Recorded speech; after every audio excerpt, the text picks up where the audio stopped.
होगी लाइफ। मेरे प्यारे बच्चों, क्या हाल आपके? हो गया सर, स्टार्ट किया जाए। जी, जो हुक्म मालिक। अदाब सर, अदाब। सफुल्लाह। कृष्णा, अंकित, प्रशांत, मुल्तान, सुनील, रजनी, शिवम, पवन, दीपक, अनिल, ममता, अवधेश, धीरज, अंजला, क्या लिखा है, अंजलि प्रजापति, विकल्प, रानी, ऋषिकेश, आरती। चलिए मेरे प्यारे बच्चों, आप सभी को गुड इवनिंग। क्या हाल आपके?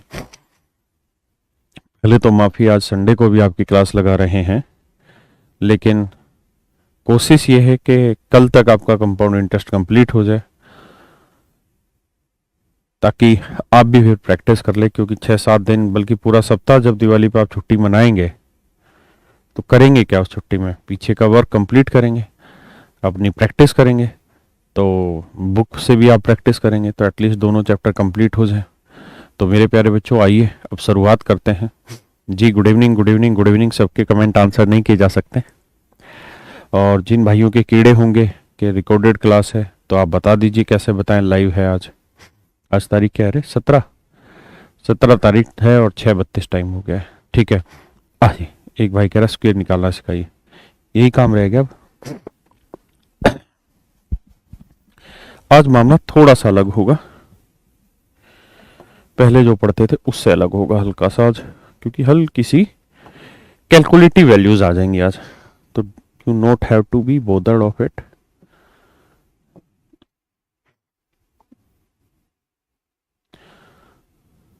करिए प्लीज, टेक योर टाइम। और आज थोड़ी सी क्लास हो सकता है लंबी लेके जाए।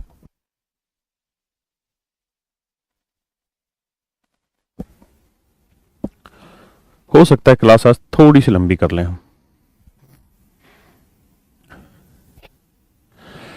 क्योंकि मैं बाद में क्लास के बाद कमेंट देख रहा था, बच्चे कह रहे थे बहुत धीरे चल रहे हो सर। तो चलेंगे तो धीरे ही, लेकिन थोड़ा टाइम बढ़ाएंगे आज। जो मन में टारगेट अगर वो अचीव नहीं होता है तो हो जाएगा, तो ठीक है। देखिए जी,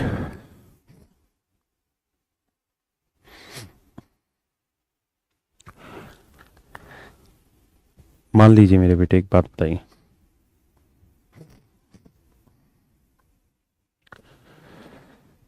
हाँ, सवाल ये है,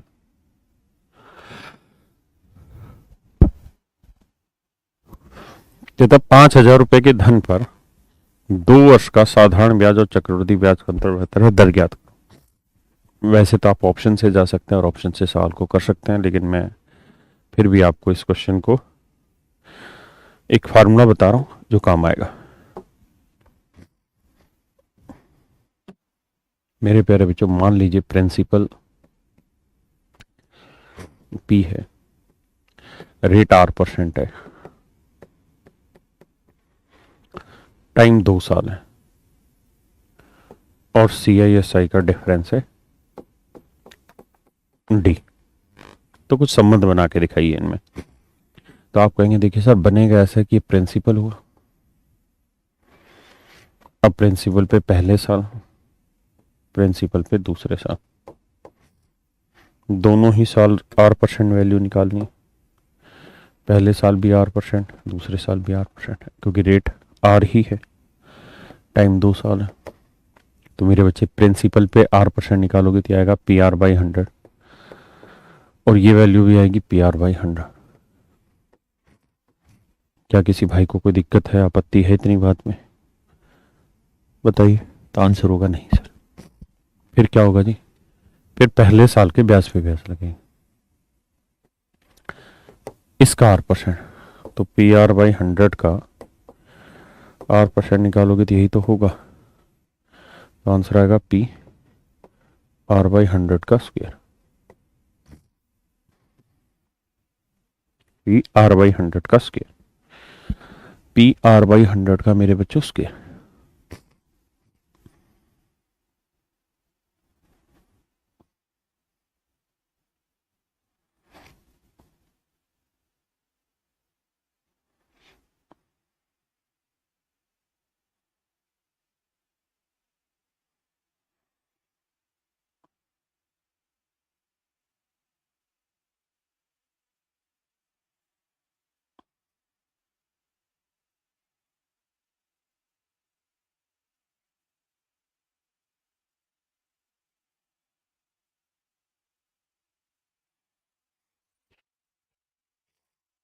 अब देखिए जी, यहाँ तक की बात आई समझ में।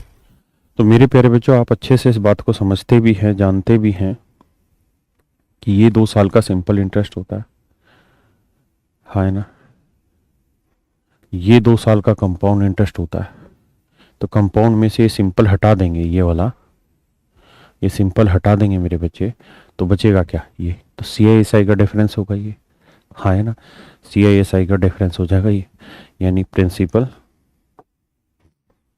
इंटू आर बाई 100 का जो स्क्वायर होगा, ये आपका सी आई एस आई का डिफरेंस क्रिएट करेगा अगर टाइम 2 साल है। यानी टाइम 2 साल है तो सी आई एस आई का डिफरेंस डी है, तो ये इसके बराबर होगा, है ना। यहां से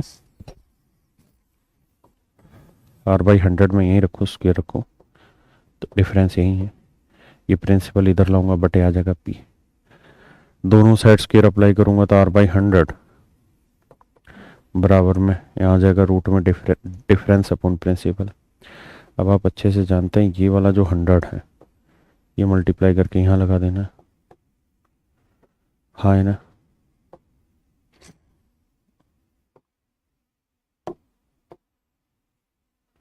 तो रेट जो आएगी वो डिफरेंस अपॉन प्रिंसिपल इंटू 100 आ जाएगी।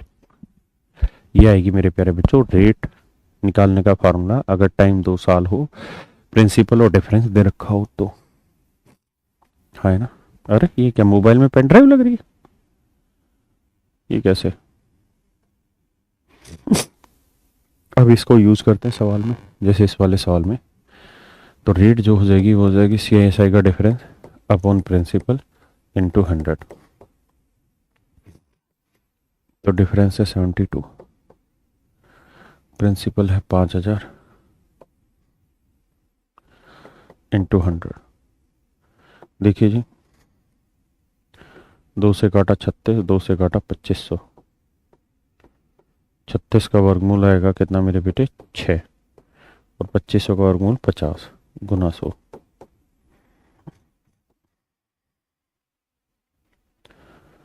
है ना। 50 दूनी 100, 6 दूनी 12%। तो रेट ऑफ इंटरेस्ट आ गई मेरे बेटे 12%। अब दोनों ही बातों को समझो, पहले इसको समझो, सॉरी इसको, फिर उसे।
करिए मेरे प्यारे बच्चों।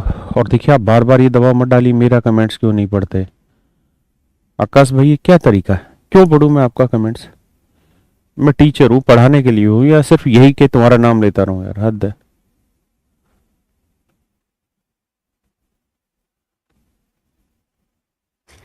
राज कह रहा है आर के इक्वल में 100 का स्क्वायर होना चाहिए। कैसे भाई? फार्मूला देखना जो लिखवाया है, प्रोसेस दिखाया पूरा।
आइए जी,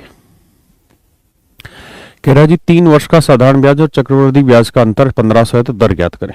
इसका ही फंडा सीखते हैं भाई। प्रिंसिपल पी है, इस बार 3 साल।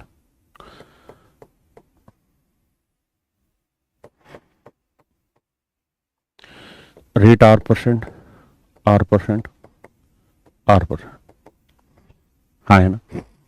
Rate R%, R%, R%। तो पहले साल प्रिंसिपल पे R% क्या होगा, PR/100।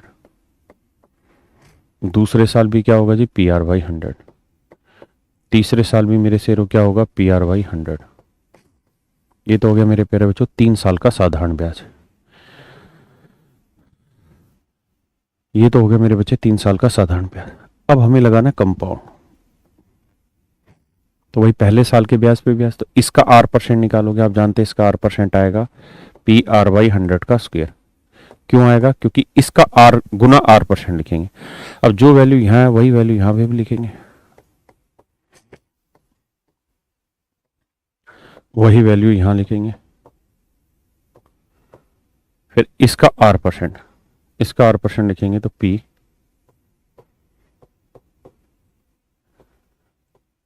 R/100 का Q।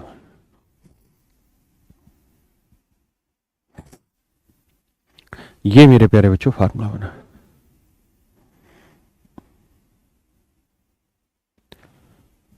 ए के भाई कह रहा है SI कब से शुरू होगा, हरामखोर। ये तो खत्म हो लेने दे, तेरे जैसे विचार चलते रहे तो कल भी खत्म नहीं होने गए, परसों जाके होगा। तो मेरे बच्चे ध्यान से देखिएगा क्या मैं सिखाना चाह रहा हूं। मैं ये कह रहा हूं, ये वाली जो लाइन है, ये लाइन है सिंपल इंटरेस्ट, ठीक है जी। ये पूरा है कंपाउंड इंटरेस्ट। कंपाउंड में से सिंपल हटा दें, हाँ है ना, तो यही तो बच रहा है। तो ये क्या होगा, CI/SI का डिफरेंस। जब इन्हें जोड़ने जाओगे, जब आप इन्हें जोड़ने जाओगे,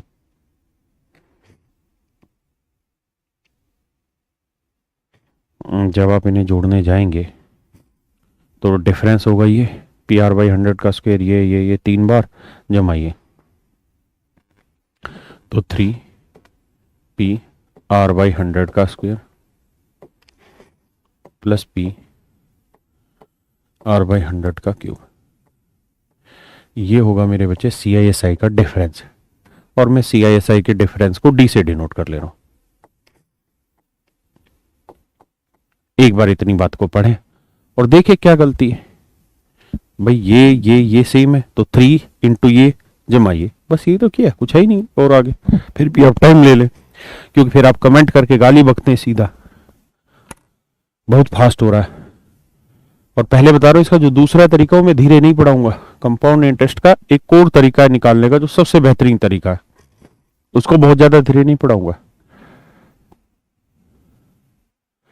ये बिल्कुल बेसिक तरीका, बिल्कुल धीरे धीरे पढ़ा रहा हूं। एक क्लास में 5-5, 7-7 सवाल हो रहे हैं। हर क्वेश्चन के बाद बैठ जाता हूं 2-2 मिनट के लिए शांत होके, कि भाई किसी तरीके से समझ में आता हो।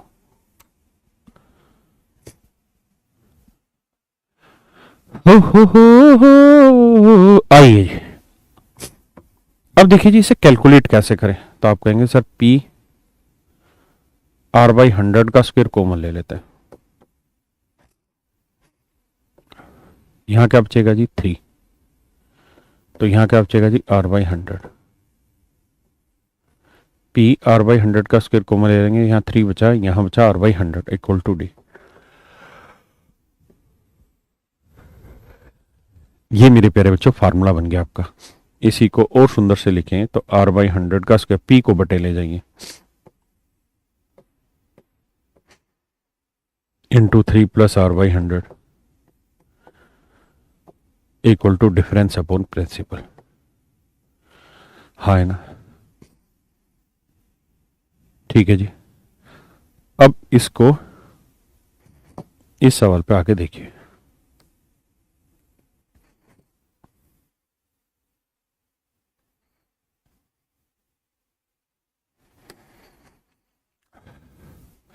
तो मेरे बच्चे आप जानते हैं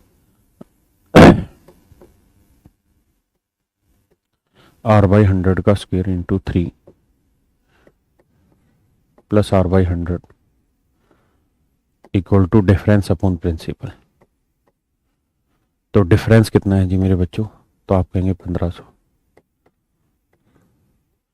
और प्रिंसिपल कितना है? 30,720।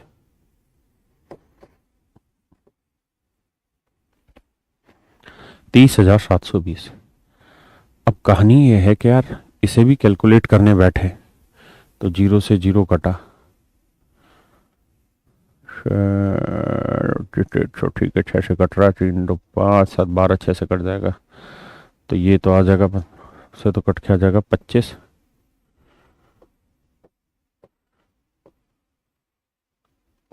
यह आएगा 512, तो यह आया 25/512 और यहाँ आया r/100 का स्क्वायर इंटू में 3 प्लस r/100। अब मेरे बच्चों समस्या यह है कि इसे सोल्व कैसे करें। अगर आप थोड़ा ध्यान से देखें तो ये तो क्यूबिक इक्वेशन बन जाएगी। अगर आप थोड़ा ध्यान से देखें मेरे बच्चे तो ये क्यूबिक इक्वेशन बन जाएगी, और क्यूबिक इक्वेशन क्वाड्रेटिक इक्वेशन ही टाइम लेती है, तो क्यूबिक तो बहुत ही ज्यादा टाइम लेगी। आपके तो सिलेबस में भी नहीं है, आपको तो शायद बहुतों को, क्या 90% बच्चों को तो क्यूबिक इक्वेशन सोल्व करनी ही नहीं आती होगी। तो यहां कैसे किया जाए? आप कहें क्यूबिक कैसे? क्योंकि सर आर स्क्वायर को जब इस आर से करेंगे तो आर क्यूब नहीं बन जाने का क्या ब्रैकेट है। अब क्या किया जाए? तो सर मेरी सलाह यह है कि इस तरीके से सवाल सोल्व नहीं होगा, है ना। अब आपको क्या करना होगा, जितनी भी रेट दे रखी है वो यहां रखनी होंगी और फिर देखना होगा कि यहां वो रेट रखने पे क्या आंसर ये आ रहा है। अगर आ रहा है तो ठीक है, नहीं तो कोई दिक्कत ही नहीं है, है ना। अगर आ रहा है तो ठीक, नहीं तो कोई दिक्कत नहीं। जैसे अगर पहली रेट रख के देखे ऑप्शन, तो 12 दूनी 24 और 1 25, तो 25/2, तो आर की वैल्यू 25/2 रखोगे तो 25/2 नीचे 100, इसका फिर वर्ग भी है ना। 100 को 3 से गुना करेंगे 300, जमा आर की वैल्यू कितनी, या इसको अलग थलग ही रहने दो, 3 जमा आर की वैल्यू होगी 25/2/100। अब देखिएगा 25 8 है 200, है ना। 8 दूनी 16, 16 का वर्ग 256, 1/256। यहां करेंगे तो 25 चौकू 100, 1/8, 8 के 24 और 1 25।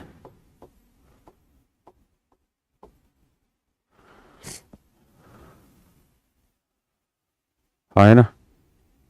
अरे अरे क्या कर दिए भैया गड़बड़, यहाँ 8 नहीं 4 आएगा, क्योंकि 25 चौक 100 होगा, तो 4 दूनी 8, 8 का और 64 आएगा।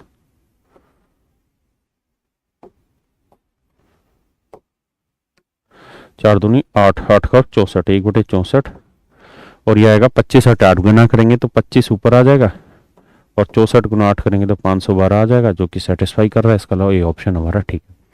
अगर ए ऑप्शन जस्टिफाई नहीं करता तो फिर मेरे बच्चों हम आ जाते बी ऑप्शन पे, बी भी नहीं करता फिर आ जाते सी पे, सी भी नहीं करता तो फिर डी हमारा आंसर होता। तो इस तरीके से आप सवाल को सोल्व कर पाते हैं, यानी वैसे डिटेल नहीं कर पाते, आपको ऑप्शन से सोल्व करना पड़ता है। एक तो तरीका है ये, पहले आप इसको समझिए, फिर मैं दूसरे तरीके से भी बात को समझा रहा हूं।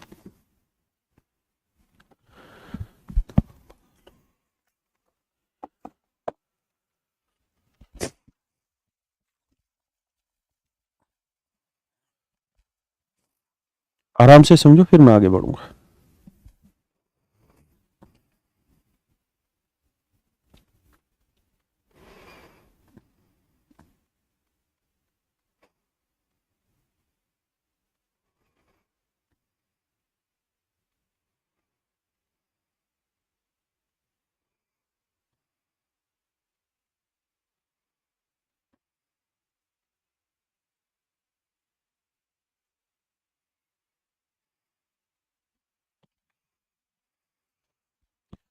देखिए जी, अगर बात आपको समझ आ गई है तो ठीक, नहीं तो फिर दूसरा तरीका समझाता हूं, उस पर चर्चा करते हैं।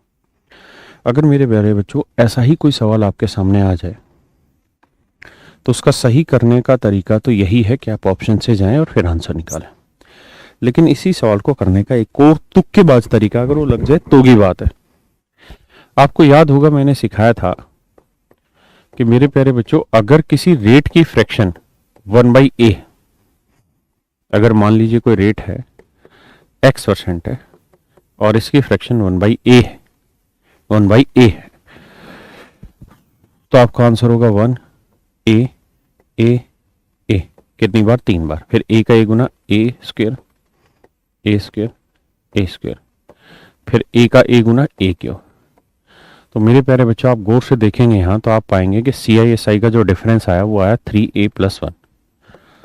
भाई ए यही तो होता है मेरे बेटे, 3a+1 CISI का डिफरेंस, और प्रिंसिपल कितना आया? a क्यों। तो CISI का डिफरेंस d और प्रिंसिपल p। तो ये एक रिलेशन बैठता है, लेकिन ये केवल तभी बैठता है जब यहाँ 1 आए, क्योंकि अगर यहाँ 1 ना होके अगर 2 हुआ, 3 हुआ, कुछ और हुआ, तो यहाँ 1 नहीं आएगा, फिर कुछ और आएगा। हाँ है ना। तो ये वाला जो तरीका है केवल तभी अप्लाई होगा जब रेट की फ्रैक्शन 1 स्पेसिफिकली 1 आए, 1/a आए। तो क्या किया जाए भैया, लगा के देखते हैं जिसको। तो भैया हमको पता है कि 3a+1/a क्यों, ये बराबर होगा CISI का डिफरेंस है 1500 बटे प्रिंसिपल है 30,720। अभी इसको काटे थे भैया तो ये आया था कितना? 25/512।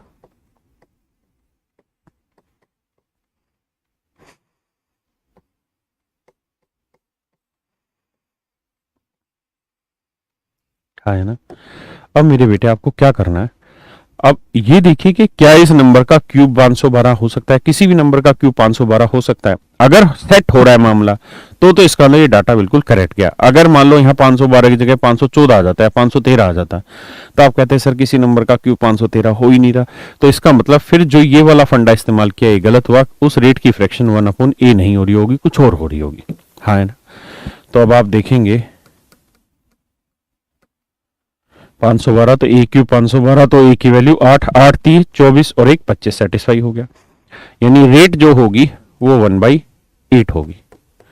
तो 1/8 से परसेंटेज निकालने के लिए इंटू 100 सोल्व करोगे तो आ जाएगा 12.5%। भाई 12.5% की तो फ्रैक्शन होती है 1/8। हाँ है ना। तो इसका मतलब A option is your right answer. दूसरी बात, आज तक ऐसा सवाल पेपर में नहीं पूछा गया है, स्पष्ट बताऊं। मैंने ही तैयार किया है सिर्फ इसलिए ताकि आपको ये पता रहे कि कुछ भी ना हो तो कैसे करें। है ना, कुछ भी ना आ रहा हो तो कैसे सवाल को सोल्व करें।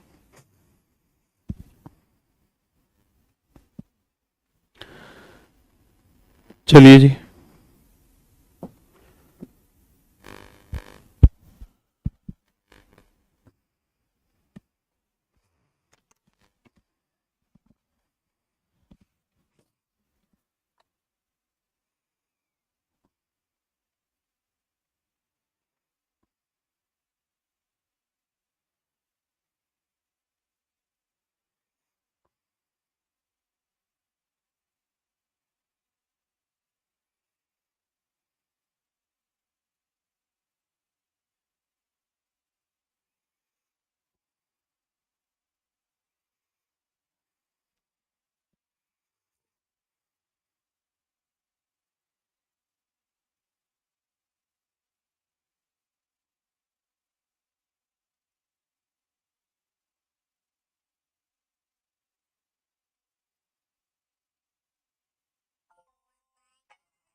करो भाई।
कहता जी 3 साल के चक्रवृद्धि ब्याज और साधारण ब्याज का अंतर।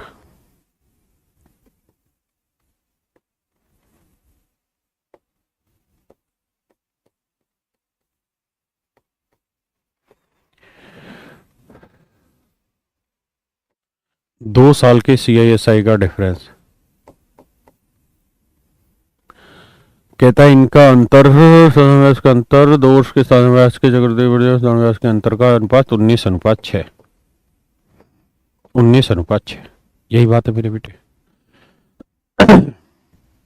मेरे भाइयों पूछ रहा है कि रेट बताइए क्या हो।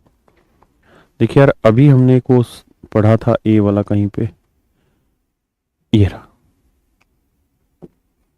यहीं पे आ जाइए।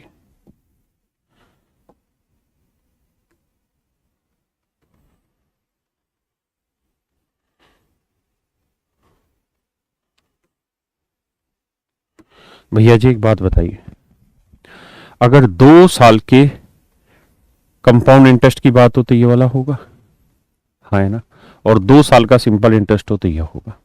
तो 2 साल के कंपाउंड में से 2 साल का सिंपल हटा देंगे तो 2 साल के CISI का डिफरेंस क्या आएगा, तो आप कहेंगे सर ए आएगा, हाँ है ना।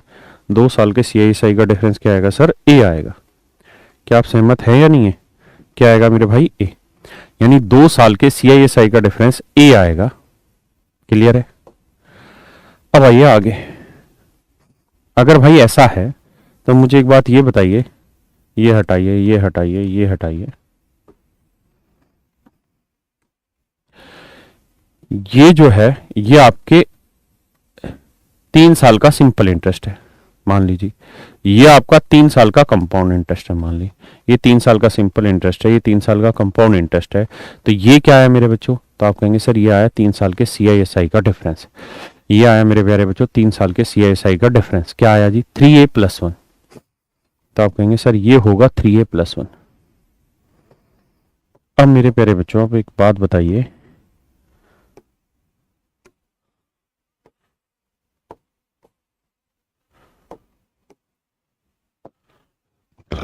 ये भाई 3 साल के CISI का डिफरेंस है, ये 2 साल के CISI का डिफरेंस है। तो मेरे बच्चे ए की वैल्यू क्या है, 6। तो ए 6 है तो 6×3 = 18 और 1×19 सेट होने लग रहा है। इसका मतलब ए आ गया 6 और रेट क्या बनी 1/a, क्योंकि 1/a होगी तभी तो ऐसा होगा। अगर रेट की फ्रैक्शन 1/a बनेगी तभी तो ऐसा हो रहा है ना। तो इसका मतलब 1/a बनी, 1/a बने 1/6 बनी, और 1/6 किसको रिप्रेजेंट करती है, 16 सही 2/3% को। यानी रेट ऑफ इंटरेस्ट है मेरे बच्चे 16 सही 2/3%।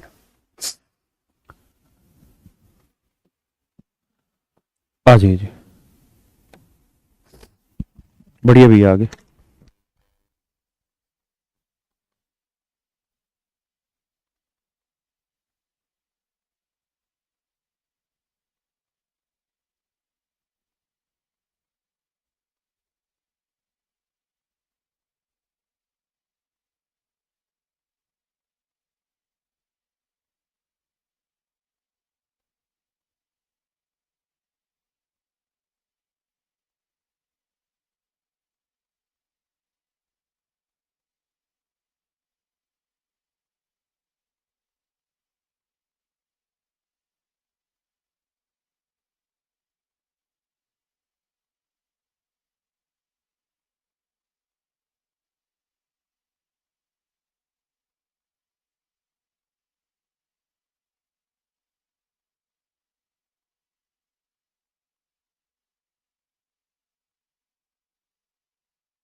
तो दोस्तों मित्रों आइए,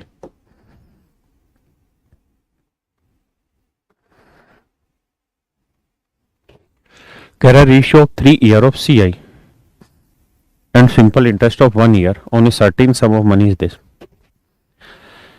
कह रहा भाई 3 साल की CI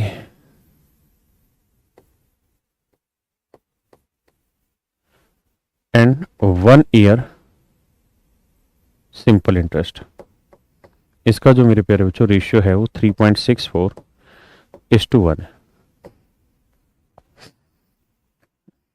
अब देखिए जी, पॉइंट हटाएंगे बटे 100, भाई रेशियो निकालना होगा, पॉइंट हटाएंगे, दोनों तरफ 100 से गुना करेंगे, ये आएगा 364, और ये आ जाएगा, एक को 100 से गुना करेंगे 100, यानी एक्चुअल रेशियो तो ये बना मेरे बेटे।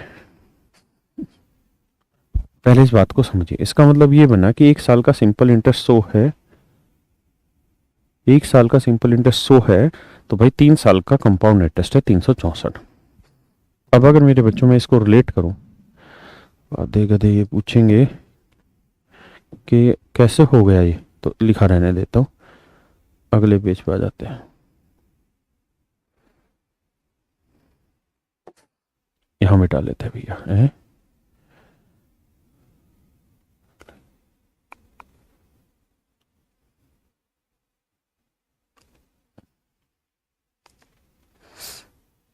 यार कहाँ गया सवाल हमारा, अच्छा ये रहा।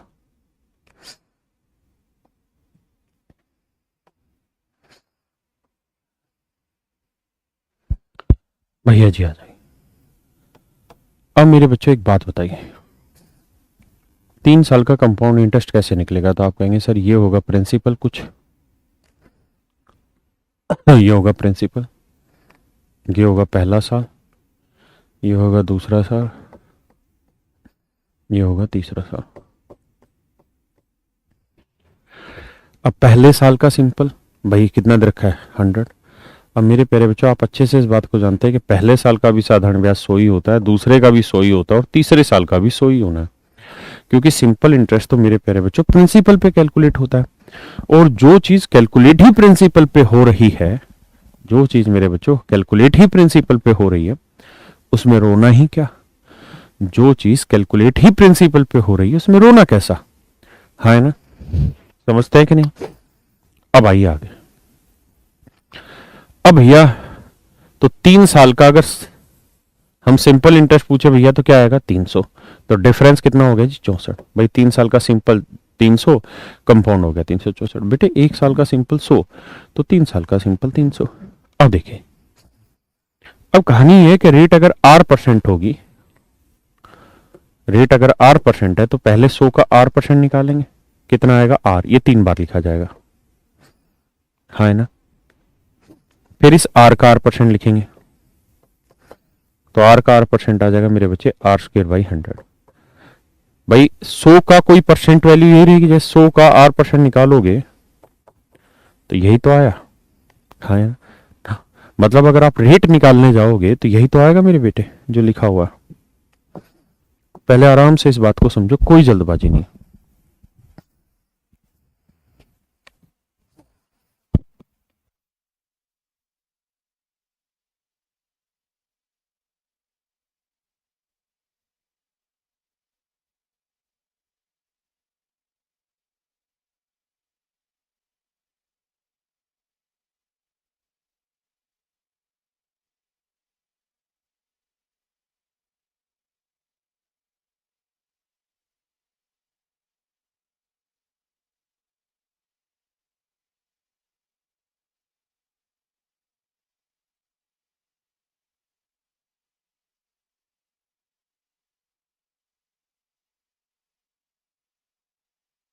देखिए जी, बच्चे कह रहे हैं सेकंड ईयर का कैसे है मेरे बेटे सिंपल इंटरेस्ट।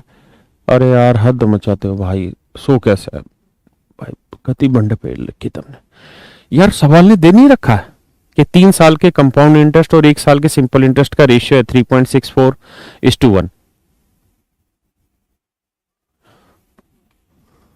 पूछ रहे कैसे आया।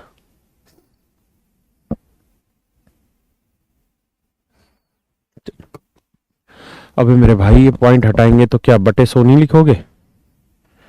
और बटे 100 लिखोगे तो रेशियो कैसे होगा, दोनों तरफ 100 से गुना होगी यार, तभी तो ये 364 बनेगा और ये 100 बनेगा। और हराम खोरो, ये तो छोटी सी बात है कि 1 साल का साधारण ब्याज 100 है तो दूसरे साल का भी 100 होगा, तीसरे का भी 100 होगा, क्योंकि सिंपल इंटरेस्ट लगता ही प्रिंसिपल पे। साधारण ब्याज किस पे होता है? प्रिंसिपल पे। कंपाउंड इंटरेस्ट क्या होता है? जो प्रिंसिपल पे भी लगे और इंटरेस्ट पे भी लगे।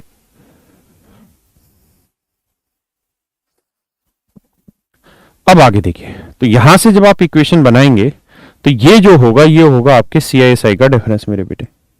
ये वाली जो वैल्यू होगी ये आगे सी आई एस आई का डिफरेंस जोड़ेंगे तो R R R 3R plus R square by 100, तो 3R plus R square by 100 ये आएगा आपका सी आई एस आई का डिफरेंस। और मेरे बेटे सी आई एस आई का डिफरेंस है कितना 64, ये है 64 यूनिट। कितना मेरे भाई 64 यूनिट, हाँ है ना। सबको 100 से गुना करो तो आर स्क्र प्लस 300R। अब इक्वेशन तो तुम्हें ही सोल्व करनी होगी, बराबर 6400। यहां से आर कॉमन ले लेंगे भैया तो आर प्लस 300 आया बराबर 6400। अब ऐसे दो नंबर छांटिए जिन्हें गुना करें तो 6400 आए और उनका डिफरेंस हो 300। जिनका डिफरेंस आए 300 और गुना करे तो आए 64। तो कैसे किया जाए भैया? तो तरीका ये होगा, आर की वैल्यू ले लो जी 20, तो 20 में 300 जोड़ा 320, गुना करेंगे तो 32 दूनी 6400 ही तो आया। इसका मतलब रेट जो आई मेरे प्यारे बच्चों कितनी आ गई 20%। हाँ है ना। एक तो तरीका है ये, पहले आपसे समझे फिर आगे बात करेंगे।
भैया दूसरा तरीका आप ये देख सकते थे यहाँ पे, क्या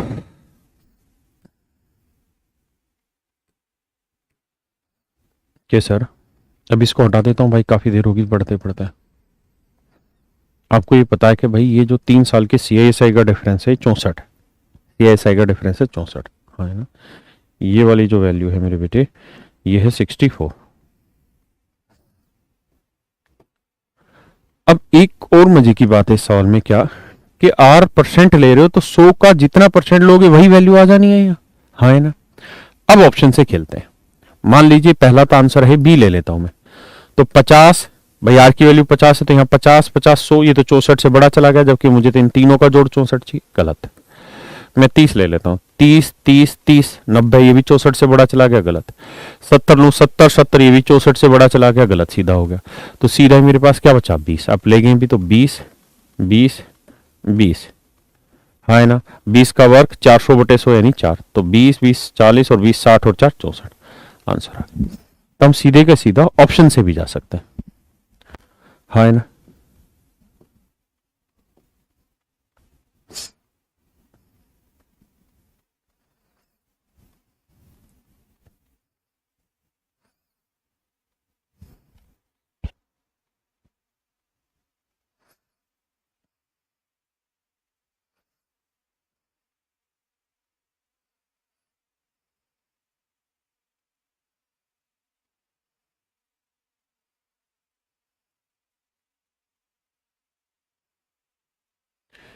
प्लस एक बार ये तो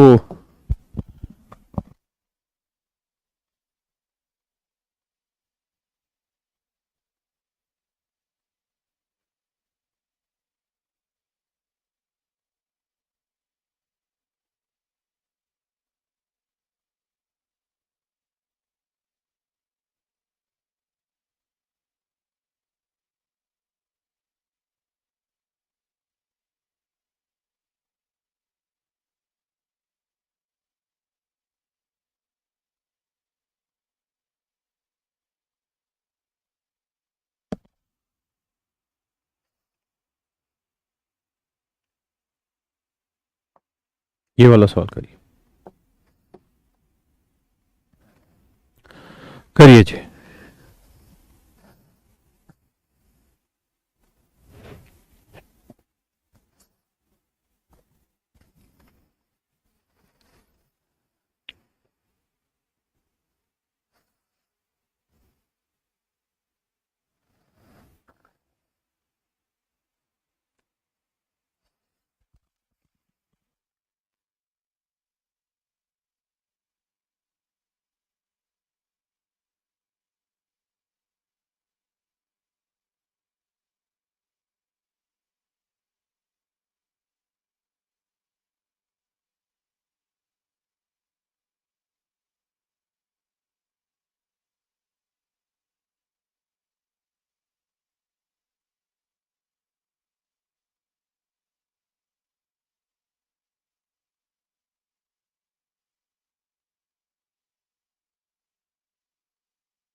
देखिए मेरे बच्चों, यहां से आपको कंपाउंड इंटरेस्ट का हल्का सा नॉलेज आएगा। सवाल में कह रहा है क्या कि एक आदमी ने बैंक से 3,000 रुपये उधार लिए। एक आदमी ने बैंक से 3,000 रुपये उधार लिए।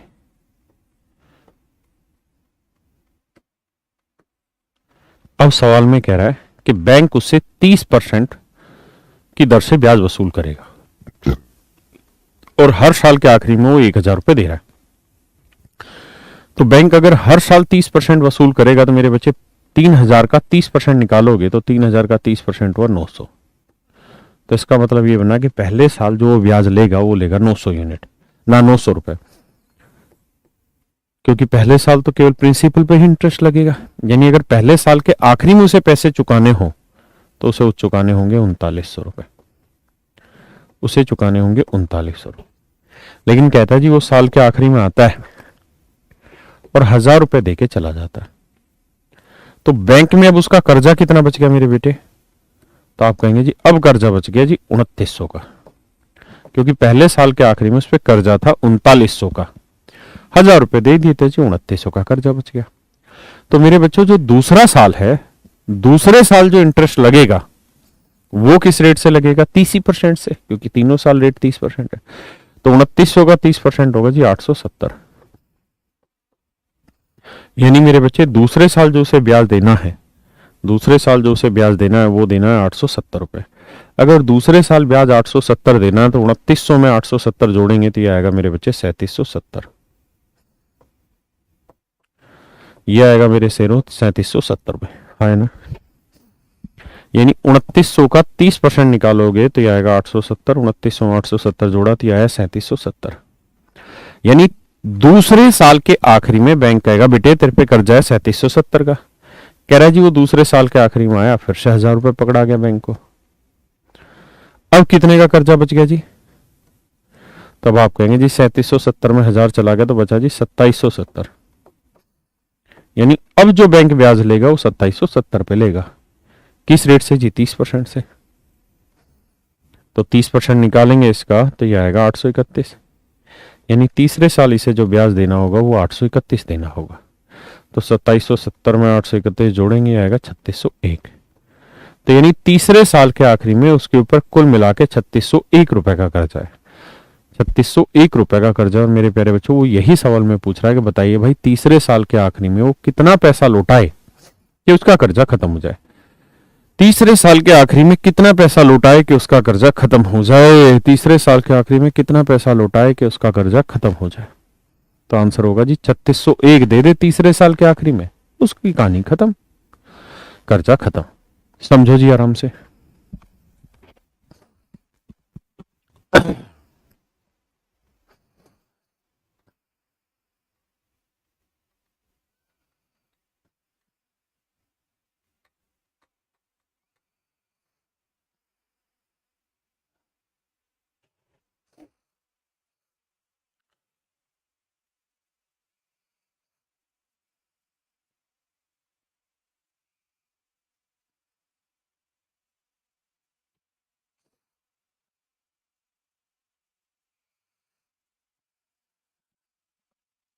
आइए जी, कर पाए भैया? अब इसी क्वेश्चन को अगर हमको उड़ाना होता, कैसे भैया जी? एक्स मान के,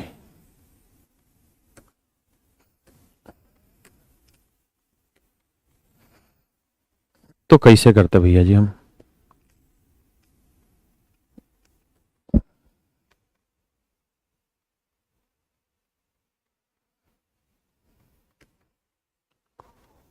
तो मैं इसको ऐसे कहता कि भाई देखो, एक आदमी ने 3,000 रुपए बैंक से उधार लिए, तो पहले साल में उसे जो ब्याज देना पड़ेगा वो 30% की रेट से देना होगा। 30% की रेट ऑफ इंटरेस्ट का मतलब ना फ्रैक्शन हुई 3/10। यानी अगर 10 रुपए उसने उधार लिया है तो 30% की दर से 3 रुपए उसे ब्याज देना होगा। 10 रुपए उधार लिया तो यह 3 रुपए उसे ब्याज देना होगा, तो इसका मतलब 13/10। इतना पैसा मेरे बच्चों उसके सर पे चढ़ जाएगा कर्जा। पहले साल के आखिरी में उस पर जो कर्जा होगा वो 13/10 होगा। कैलकुलेट भी करोगे, जीरो से जीरो 13 3 3900, यानी पहले साल के आखिरी में उस पर जो कर्जा है मेरे बच्चे वो कितना है? 3900। कह रहा जी आया 1,000 रुपए दे के निकल गया। आया बाबू 1,000 रुपए दे के निकल गया, बहुत बढ़िया। अब दूसरे साल बैंक जो ब्याज लेगा वो इस पैसे पे लेगा। दूसरे साल जो है ब्याज लेगा तो इस पैसे पे लेगा। किस रेट से लेगा जी? वही 30%, 3/10। तो इस पे 3/10 ब्याज लगाओगे, यानी 10 रुपए अगर दूसरे साल उधार लिया है तो 3 रुपए ब्याज हो गया, तो दूसरे साल के आखिर में 13/10 बन जाएगा। तो दूसरे साल के आखिर में उसे जो कर्जा चुकाना होगा मेरे बेटे, इतना चुकाना होगा। आप कहे नहीं समझ पाए, तो देखो कैसे। इसे गुना करोगे तो 3900, 3900 में से 1,000 गया 2900। 2900 का 13/10 निकालोगे, या इसको इससे गुना करोगे 3770 आएगा। तो देख लो दूसरे साल आप पे कर्जा है भी कितना? 3770। हाँ है ना? अब कहते हैं जी भैया दूसरे साल आए और 1,000 रुपए दे के चल दिए। दूसरे साल के आखिरी में आए और 1,000 रुपए दे के चल दिए, बहुत सुंदर जुम। अब कह रही है भैया दूसरे साल के आखिर में आके 1,000 रुपए दे के चल दिया, तो भैया तीसरे साल अब इस पे ब्याज लगेगा। किस रेट से लगेगा जी? वही 3/10, यानी 30%। यानी 10 रुपए उधार है तो 3 रुपए उस पर ब्याज लगा देगा बैंक अगले साल। तो ये कितना बन जाएगा? फिर से 13/10 बन जाएगा। तो तीसरे साल के आखिरी में इतना कर्जा हो जाएगा। और वो यही पूछ रहा है कि तीसरे साल के आखिरी में कितना कर्जा हो कि सिस्टम ही खत्म कर दें। तो भाई से सोल्व करेंगे तो सिस्टम खत्म। हाँ है ना? सोल्व करोगे इसे तो आएगा 3601। प्रेम प्यार से बात को समझिए आराम से।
आइए जी।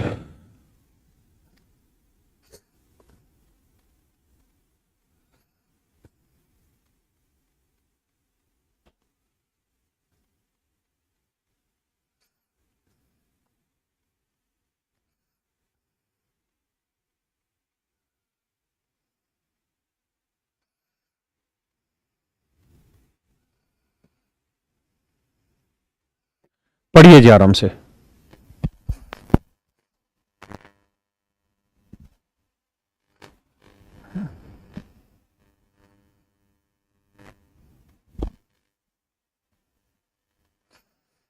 आराम से पढ़िए, फिर मैं कराता हूं।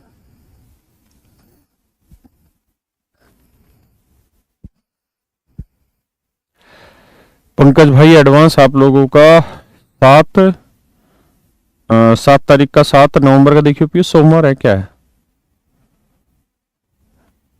दिवाली के बाद 7 तारीख, क्योंकि मेरे हर एक बैच 7 तारीख को आता है, उसमें सुबह एडवांस स्टार्ट करेंगे नंबर सिस्टम से। क्या आ रही तारीख 7 तारीख की?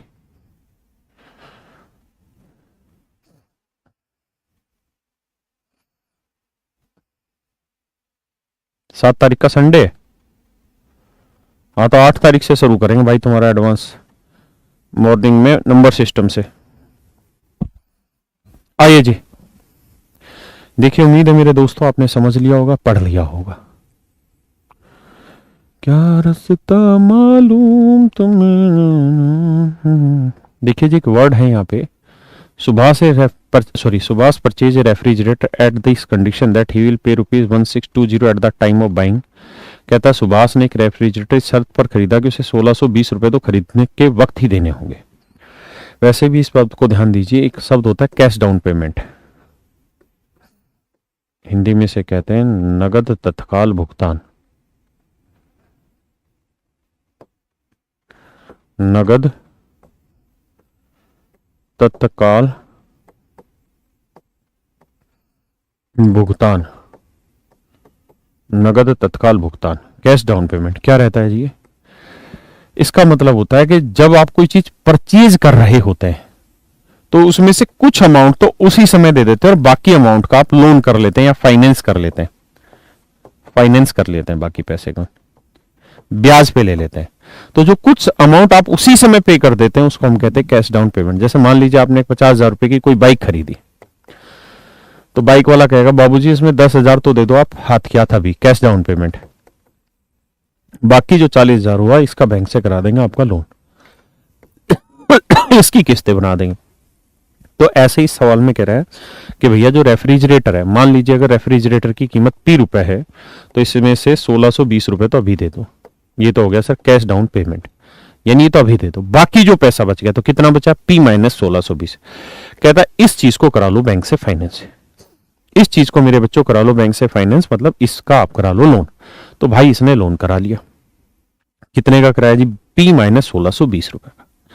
किस रेट से कराया मेरे बच्चे? 10% की रेट से। 10% की फ्रैक्शन क्या हुई जी? 1/10। तो इस बात का मतलब ये हुआ मेरे शेरों कि 10 रुपए अगर उधार लेगा तो बैंक हर साल उस पर 1 रुपए ब्याज जोड़ेगा, हर प्रिंसिपल पे 10 यूनिट प्रिंसिपल पे एक साल में 1 यूनिट ब्याज जोड़ेगा। तो 1 साल के बाद अमाउंट हो जाएगा 11/10, यानी 1 साल के बाद उस पर इतना कर्जा हो जाएगा। सवाल में कह रहा जी वो 1 साल के आखिर में आया और 2178 रुपए देके चला गया, यानी पहले साल के आखिर में इतना कर्जा हो गया था, इसमें से 2178 रुपए चुका दिए।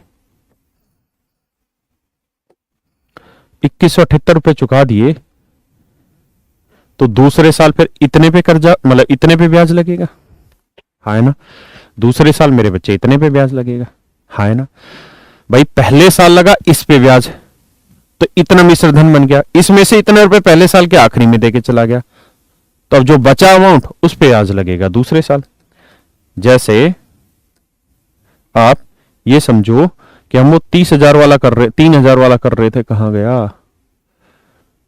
यहां कर रहे थे कि भाई 3,000 रुपए उधार लिया है तो पहले साल के आखिर में इतना कर्जा हो गया, उसमें से 1,000 रुपए चुका दिया, तो अगले साल जो ब्याज लगेगा वो इतने पे लगेगा, घटे हुए पे, है ना? अब देखिए जी आगे, किस किस रेट से लगेगा जी? रेट वही रहेगी जी 10%, यानी 10 यूनिट अगर प्रिंसिपल है दूसरे साल का तो 1 यूनिट उस पर ब्याज लगेगा, मतलब 11/10 हो जाएगा। तो मेरे भाई दूसरे साल के आखिर में इतना कर्जा हो गया। कह रहा जी दूसरे साल के आखिर में आया और 2299 रुपए दे के चल दिया। दूसरे साल के आखिर में आया और 2299 रुपए दे के चल दिया। दूसरे साल के आखिर में आया और 2299 रुपए दे के चल दिया। तो भैया इसका मतलब ये हुआ कि दूसरे साल के आखिर में अगर 2299 रुपए दे दिया तो अब इतना प्रिंसिपल बच गया, है ना? अब इतना प्रिंसिपल बच गया, तेरी मेरी, अब इतना मूलधन बच गया। मतलब अगले साल अब इतने पे ब्याज लगेगा तीसरे साल। किस रेट से लगेगा जी? फिर वही कहानी 10%, यानी 10 रुपए उधार लिया तो 1 रुपया ब्याज दे दो, तो तीसरे साल हो जाएगा फिर 11/10। तो तीसरे साल के आखिरी में इतना उसके ऊपर कर्जा चढ़ जाएगा। अब कहता जी तीसरे साल फिर से आता है 2662 रुपए देता है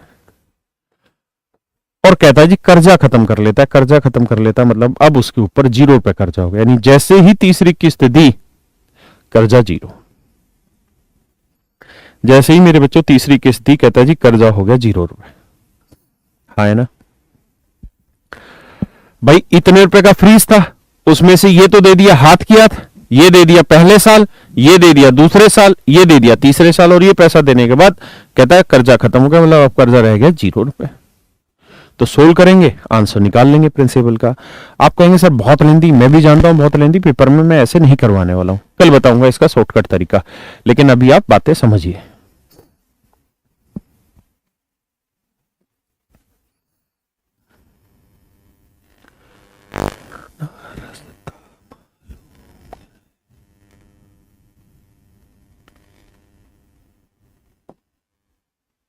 करिए भैया।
आइए जी।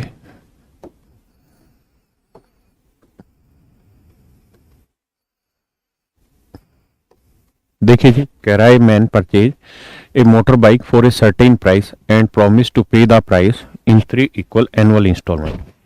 कहता है एक आदमी ने वादा किया a man purchase a motor bike for a certain price and promise to pay the price in 3 equal annual instalment. मान लेते जी जो मोटर बाइक उसने खरीदी उसकी कीमत थी P रुपए, रेट ऑफ इंटरेस्ट होगा जी 20%, यानी फ्रैक्शन हुई 1/5। अब कहानी ये है कि मेरे बेटे यहाँ कोई कैश डाउन पेमेंट तो है नहीं, तो ₹P की अगर बाइक खरीदी और सारा ही उसने फाइनेंस करा लिया तो पहले साल ₹5 अगर प्रिंसिपल है तो ₹1 ब्याज लग जाएगा, तो पहले साल के आखिरी में कर्जा हो जाना था उस पर 6/5। लेकिन सवाल में कह रहा जी पहले साल के आखिरी में आया और ₹10,800 की एक किस्त दे दी, पहली किस्त दे दी, तो दूसरे साल अब बचे हुए पे ब्याज लगेगा किस रेट से, वही 20% यानी 1/5, यानी 5 है तो ₹1 फिर ब्याज चढ़ जाएगा, तो दूसरे साल के आखिरी में इतना कर्जा हो गया। अब कहता है भैया दूसरे साल के आखिर में आया है और फिर 10,800 की एक और इंस्टॉलमेंट पे कर गया। अब भैया दूसरे साल के आखिरी में अब इतना बचा, तो तीसरे साल अब इस बचे हुए पे ब्याज लगेगा किस रेट से, 20%, यानी 5 पे एक ब्याज, तो तीसरे साल इस पे ब्याज लगेगा 6/5 के हिसाब से। तो तीसरे साल के आखिर में इतना कर्जा हो गया। कहता तीसरे साल के आखिर में आया और फिर 10,800 की इंस्टॉलमेंट दे दी, और देने के बाद तीसरी इंस्टॉलमेंट देने के बाद कर्जा खत्म कर दिया, क्योंकि सवाल में कहा है ना कि भाई 20% की रेट से ₹10,800 की 3 बराबर किस्तों में पैसे चुका दिए। चुका दिए मतलब प्रिंसिपल में से पहला हिस्सा ये गया, दूसरा हिस्सा ये गया, तीसरा हिस्सा ये गया, तीसरी किस्त देते ही कर्जा खत्म।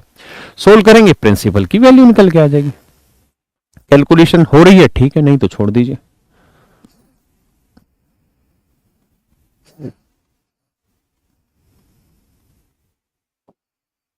करिए भैया जी।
कहता है एक आदमी ने ₹25,220 का धन उधार लिया है।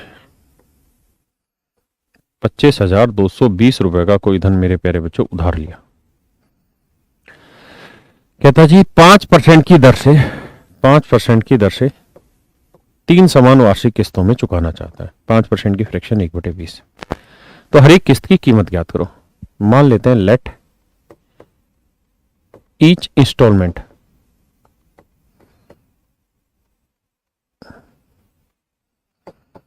Is X. मान लेते हैं जी हर एक इंस्टॉलमेंट की जो वैल्यू है वो एक्स है।